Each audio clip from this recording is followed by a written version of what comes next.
वो आदमी जिसकी वजह से वर्ल्ड वॉर सेकंड ख़त्म हुआ, जिसने हिटलर को हराने में मदद की, जिसने कंप्यूटर प्रोग्रामिंग की नींव रखी, जिसको हम फादर ऑफ एआई कहते हैं। तो आप लोग बताइए कि आप ऐसे इंसान के साथ क्या करोगे? क्या आप उसे पुरस्कार दोगे या उसे सुसाइड करने के लिए फोर्स करोगे? तो चलिए अब हम आपको बताते हैं कि हम किसकी बात कर रहे हैं और उसके साथ क्या हुआ। दरअसल इस शख्स का नाम है एलन ट्यूरिंग। एलन ट्यूरिंग का जन्म 23 जून 1912 को लंदन, इंग्लैंड में हुआ था।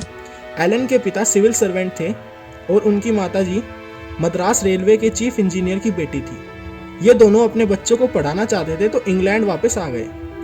जब एलन प्राइमरी स्कूल में ही था तभी स्कूल की हेडमिस्ट्रेस ने एलन की माँ को बता दिया था कि आपका बेटा एक जीनियस है। जब एलन 13 साल का था तभी उसे बोर्डिंग स्कूल भेज दिया गया था जिसका नाम शेरबोर्न स्कूल था। वो स्कूल के पहले दिन ही वह 93 किलोमीटर साइकिल चला के गया था क्योंकि उस दिन पब्लिक ट्रांसपोर्ट स्ट्राइक थी। बोर्डिंग स्कूल में कुछ टीचर एलन से खुश नहीं थे क्योंकि एलन इंग्लिश में बहुत वीक था और उस टाइम स्कूल्स में साइंस और मैथ पे ज़्यादा ध्यान नहीं दिया जाता था। एलन ने बोर्डिंग स्कूल पूरा करने से पहले ही न्यूटन और आइंस्टाइन के सारे पब्लिश वर्क की नॉलेज गेन कर ली थी ऑन हिज ऑन। ट्यूरिंग का उसके स्कूल में एक दोस्त था जिसे मैथ्स और साइंस में बहुत ही ज़्यादा इंटरेस्ट था। उसका नाम था क्रिस्टोफर मॉर्कम। ऐसा कहा जाता है कि मॉर्कम ही ट्यूरिंग का फर्स्ट लव था, बट मॉर्कम की मौत हो गई थी क्योंकि उसे एक बीमारी थी, बोवाइन ट्यूबरक्लोसिस। एलन को स्कूलिंग के बाद कैम्ब्रिज में किंग्स कॉलेज में स्कॉलरशिप मिल गई थी। कैम्ब्रिज आने के बाद एलन को एक ऐसा माहौल मिला जहां वो अपनी क्षमता को एक अलग ही लेवल पर पहुंचा सकते थे। एलन ने कैम्ब्रिज में अपनी सारी अटेंशन एक मैथमेटिकल प्रॉब्लम एनसाइडन प्रॉब्लम की तरफ मोड़ दी थी। यह प्रॉब्लम एक legendary German mathematician David Hilbert द्वारा बनाई गई थी और ये उस टाइम की सबसे हार्ड मैथमेटिकल चैलेंज में से एक था जो कभी सॉल्व नहीं हो पाया। एलन इस प्रॉब्लम को सॉल्व करने के लिए एक अपनी अलग ही अप्रोच लाए थे।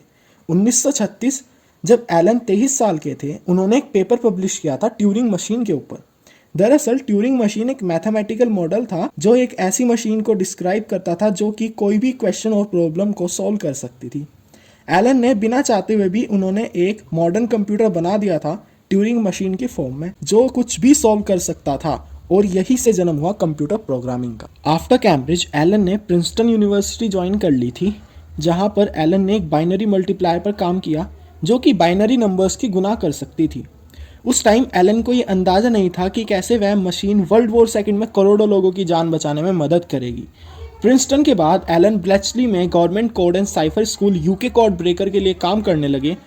वर्ल्ड वॉर के टाइम जब जर्मन मिलिट्री अपने मैसेजेस को सीक्रेट रखने के लिए एक साइफर मशीन एनिग्मा का यूज़ करती थी, एक टाइपराइटर के साइज़ की मशीन एनिग्मा एक ऐसी मशीन थी जिसमें अगर हम कोई लेटर टाइप करते हैं तो प्रिंट एक अलग लेटर होता है जो कि जर्मन मिलिट्री के मैसेज को एक सिक्योर कोड में बदल देती थी।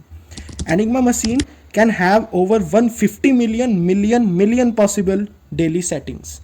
एनिग्मा ने एक बहुत ही हार्ड चैलेंज खड़ा कर दिया था एलाइड फोर्सेस के सामने जब ट्यूरिंग ने गॉर्डन वेल्चमैन के साथ एक मशीन का इन्वेंशन किया जिसका नाम था बॉम्बे। यह मशीन उन जर्मन एनिग्मा कोड को क्रैक करने में मदद करती थी।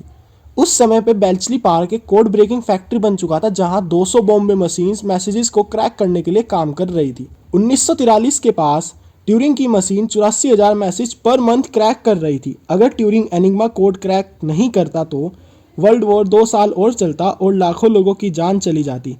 क्या पता हिटलर वॉर भी जीत जाता और अलाइड फोर्सेस हार जाती। वॉर के ख़त्म होने तक एक और मशीन का इन्वेंशन हो चुका था जिसका नाम था दलाइला और ये उस टाइम से कई साल आगे थी। यह मशीन लोगों को अलाउ करती थी कि वो रेडियो और फ़ोन पर सिक्योरली बात कर सकें, लेकिन ट्यूरिंग का सारा वर्क टॉप सीक्रेट रखा गया और उन्हें ऑफिशियल सीक्रेट एक्ट पर साइन करना पड़ा और वह कुछ भी डिस्क्लोज नहीं कर सकते थे। 1970 तक लोगों को ट्यूरिंग के वॉर में कंट्रीब्यूशन के बारे में नहीं पता था, but after 1970 he got awarded with the British Empire medal. Turing को फादर ऑफ एआई भी कहा जाता है। इन्होंने एक टेस्ट बनाया था ट्यूरिंग टेस्ट जो बताता है कि कंप्यूटर भी इंसानों की तरह सोच सकता है या नहीं। इन 1951 ट्यूरिंग को यूके के सबसे बड़े साइंटिफिक अवार्ड से नवाजा गया जब वो royal society the nation science academy के मेंबर बने, लेकिन उनकी यह खुशी ज़्यादा लंबी नहीं चली थी। 1 साल के बाद उन्हें दोषी मान लिया गया था होमोसेक्सुअल एक्ट के तहत। इन 1952 एक इन्वेस्टिगेशन ने एलन की सेक्सुअल ओरिएंटेशन को रिवील किया था जिसके कारण उन पर ग्रॉस इंडेंसी का केस चला, ट्यूरिंग को चॉइस दी गई कि या तो वो जेल चले जाए या हार्मोनल ट्रीटमेंट से अपना इलाज करवाए, जिससे उन्हें आर्टिफिशियल हार्मोन इंजेक्ट किए जाते थे। इस ट्रीटमेंट के कारण उनका मूड और पर्सनैलिटी खराब रहने लगी, उनकी पर्सनैलिटी में भी चेंजेस आ गए। ऐसा कहा जाता है कि इन सब चीज़ों के कारण Alan took his own life by poison in 1954। उस वक्त एलन सिर्फ 41 साल के थे और अपनी इस छोटी सी ज़िंदगी में ही बहुत कुछ अचीव कर चुके थे।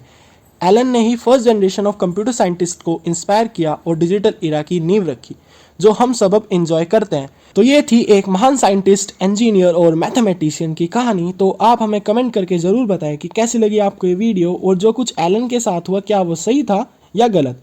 और सब्सक्राइब करें ऐसी ही और इंटरेस्टिंग वीडियोज़ के लिए। Thanks for watching.